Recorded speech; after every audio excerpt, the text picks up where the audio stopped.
achọ m igbu oge ọnụ were nnọọ ntị ṅụ gwumia n'ọnụ mee were ọka gwunụ na ntị n'ihi na asị ihe ikwu na-amaghị ibe ezi ya ọwụ ụtọ mere. Ụmụnne m, anọ m last month ọnwa gara aga, otu nwanne anyị nwaanyị akpọ m na fon sị m nwaanyị mba nọ m za ya sị m na di ya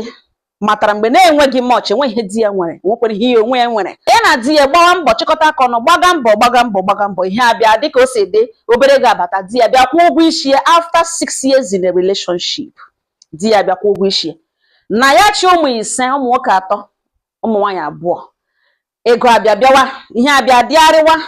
Di ya na ọ na-ere building materials na ya onwe na ihe na-erewo crayfish. Business di ya gbagote aka asha di aka ashakwa ya onwe ya bido buezie crayfish na in bags, these gigantic bags. O ruo last year di ya kpọọ ya si ya that ya chọrọ inwe secretary, a female secretary ga na ede na agbakọ na ụmụ nga ya chọrọ ịla isi ya sị ọ dịkwa na mkpa ka o nwee ike marụta ahịa shi abata na otu oshi apụ. Ọ sị ya nọ one day di ya akpọta nwa agba obiọma nwaanyị mba nọ mza ya sị nwatakịrị mara mma maga mma ya jụwa di ese otu oge sha hire this type of girl as secretary na nwatakịrị mara mma mafe amafe na temptation ọ ga-apụta from ọrụ nọ. Di ya gwawa ya sị ya na o chefuola ebe ha shiri bịawa na o chere ga ebe ahụ na enwe ihe dị otu ahụ dị nọ. Ọ sị di ya gbachaa ya ume gwacha eme ya ewepụzi obi otu o shiri kwuo okwu ya ewepụ obi so at least o chetakwara ebe ha bidere no problem ya zụkọrọ ka ya na-ere zụkọrọ. Nwaanyị mba nọ mza ya so ihe nwatakịrị a nọrọ rere di ya ahịa nọ naanị 6 months. Ndị line di ebe di na-ere ahịa kpọọ ya na fon si ya madam ya sị na this girl na-aparedi onwe ya ka secretary di na o wuola nwunye di ya chọrọ ịma ihe kpatara na secretary ahụ ga-eji maa di akalanya ọga ya akalanya n'ihu sheri ha tanga onye ọbụla leghe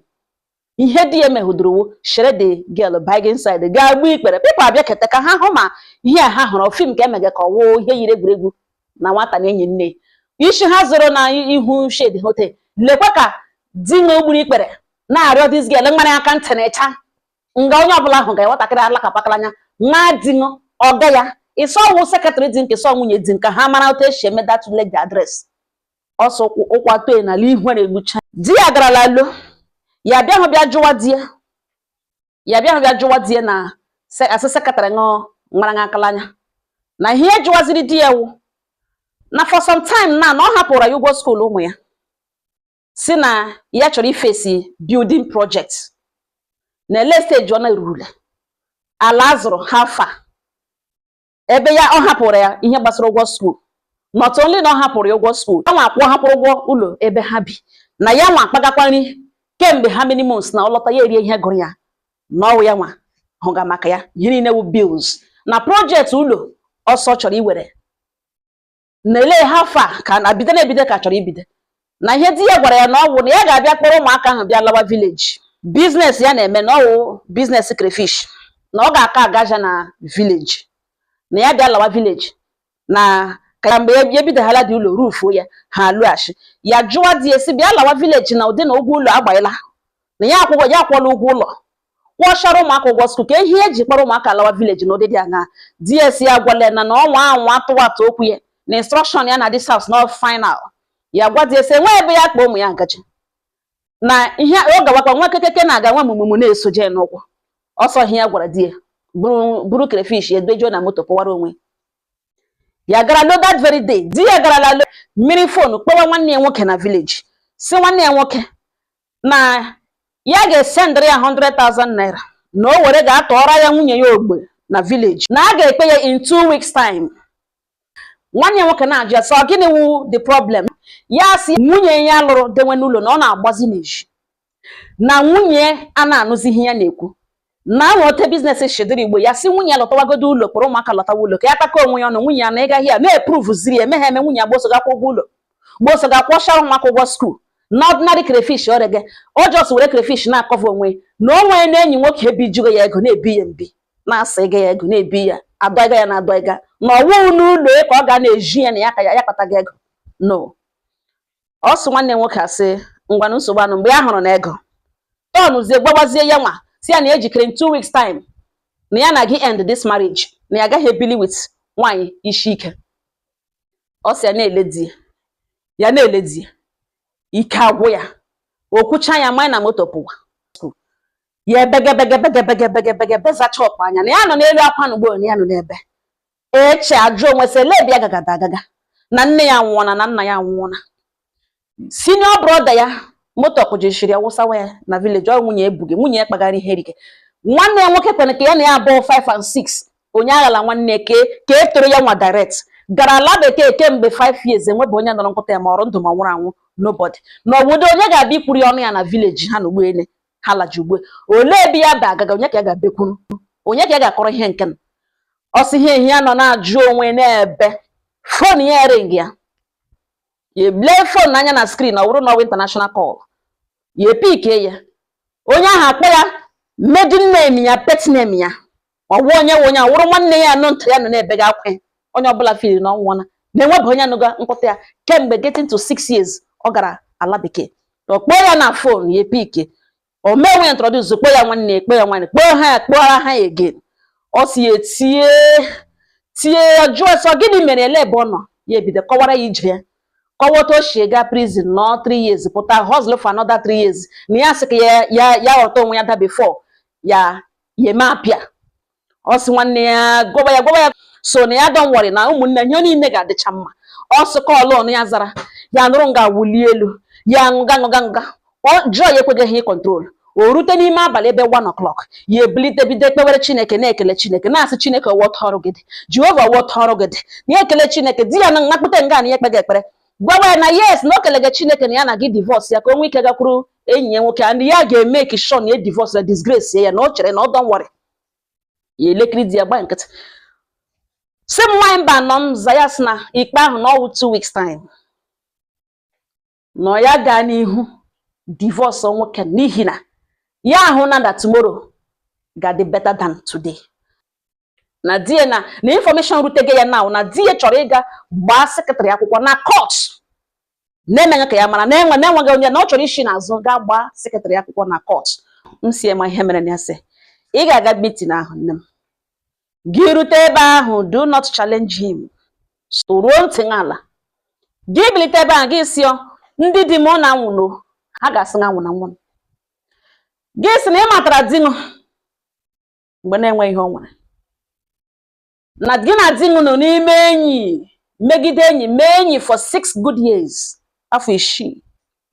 ọ hụtara amasị onye na-agba n'ezi n'ihi na ọ na ọ hụtara amasị onye na-agba n'ezi ọ gara alụm ọwụ na ọ hụtara amasị onye ga-enupụrụ ya isi ọ gara alụm bifo ọ bịakwa ụgwọ isi lụwakwa na lụcha ga-echiga ya ụmụ 5 na gị na di m nọgidere na kpọghị ikpe nwe mgbe ọ bịara complain nọ rụzi ugbo ene ego abatawala anụga m kepụ ihe ya na sekretary ya gaga na sekretary ya ọ chọrọ isi n'azụ ga gbaa ya akwụkwọ na court anụga m kepụ gara sekretary ya mmanya akalanya n'ime aja sekretary ya mmanya akalanya n'ime aja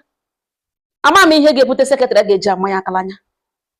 ya were zurutezie na ọmụ awonye na-agbazi na ejimụ awụzi onye oshi wụzi onye akwụna onye ntawa onye Igbo nọ ya ma lụrụ m my king,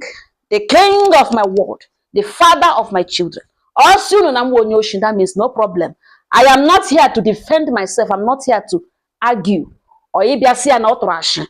also, let it be. Yes, let it be. You have look rutan, son or him. Subano. Omonemo. I got a meeting on Nontra. Why not traga? Who for a kucha, who for a self. Asendo the legate, Joy Sina.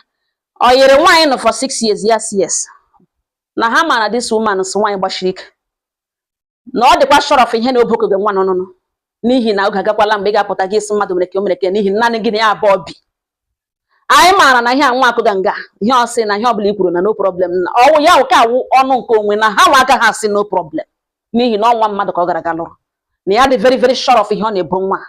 ka ihe hapụ imebi ka e were kwe ihe chụwa ewu ojii ugbu echidanye ka e fix this problem before ya get off hand na mmadụ mụrụ nwa oshi n'obodo pụta na ọ mara ihe ọ na-ege ibo nwa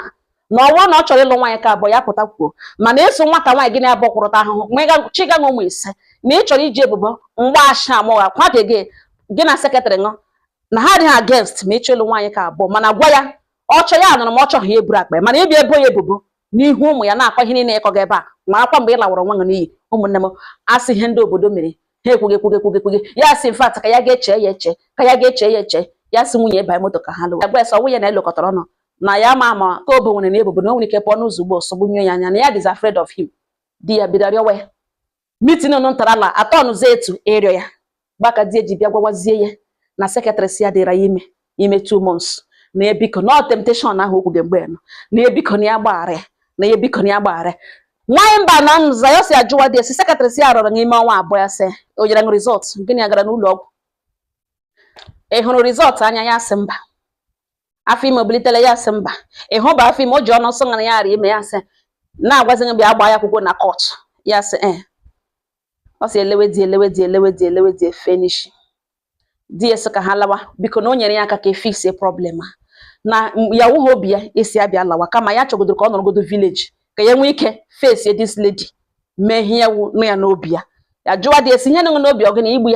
igbu ya silently ka ole ihe nọ n'obi chọrọ ime ọ sị naanị ya na chi ya ma ihe ya chọrọ ime nke a ka ha nọrọ elowe back mezie the secretary invite gwa na nwunye ya adịla aware of everything na ọ bịa ka aga ụlọ ọgwụ ga dị sure na ọ dị ime true ka mara the next action to take. Nwanyị mba nọ nza ya sị na kemgbe 1 week and ekwerekwe this girl call phone ya agaga ha agaga a na-akpọ ha na phone nwete nọmba ya agaga ha agaga na-erichele kpa amasị yes na a na-ahụ ya ndị side ebe obi si yes na a na-ahụ ya na ọ chọtara ọrụ ebe ọzọ na ọ sị ya na-arụgashi lobiano ka eme test gaa ụlọ ọgwụ mara ma ọrụ ime truly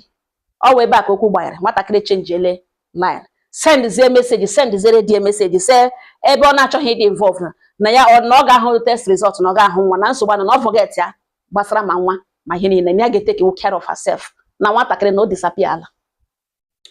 Ụmụnne m, this woman na-agwazi m ugbu ene na the emotional trauma dị ya kọsụrị na ugbu a ka ishizi n'ụlọ ahụ pụwa gụgazi agụrụ na ebe ahụ ekweghịzi ya ọnụnụ na di ya na ọ gbakasịrị na o mere ihe na-adị good na ọ rịọla gara obodo rịọ kwetere ndị obodo na ya tụrụ achị o nwebe obe na okpukpe meeting si ya rịọla rịọ mana ọ naghị ekwe ya ịgbaghara ya na nwaanyị mba nọ na obi na ọ gbawale nsị nne m ọma ya sị onye ya na chi eso ụjọ anaghị atụ ya. You are there to support him in every possible way. The onye iro, the intruder anọzi there ka ihe ji n'aka apụ ụmụ ise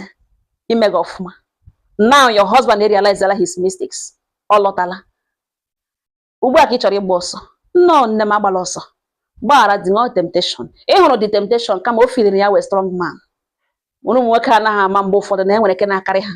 Just that beautiful girl ịhụ ga ikekwa dị possessed. Naanị ya ma oriri ya ma mmadụ ike isi ga-azụtatụrụ m ji eghere ya. Ya ewelata ji ahụ nọ mee nwoke aghọtazi ihe mege na ntị ya n'otu ochie mege. Ọ dị exposed to danger. Nne m gbaghara dị m forget that thing ị na-akọ. And gị dị na njikere n'ihi na nwanne ṅụ na-aga ịlọta mgbe na-adịghị anya ka enwe ike na investment ma gịnị ma ya ihe niile ga-aga through you. Ihe na-aba na the next level. Baa ya happily carry your family along. Ahapụkwala ya kwụsịkwala ịhụ di gị n'anya gbaghara biko nne m. Ọ wụ ọdachi ụwa. Ọ wụ ụwa shidiri. Ụmụnne m ọhịa m gwara ewu enwekwa ihe ọnụ ga-atụkwasara m ọnụ tụkwasara m ya. Iwu nwoke nọ nga na-elega m. Ịhụ ihe ahụ danger gbalaga especially inwe a beautiful family like this. Gị hụ danger hụ temptation gbawa agalaga eme akpa obi n'ihi na some forces nọ n'ọrụ ọhịa m sị m abịa gwa ọnụ ụtọ dịkwara ọnụ.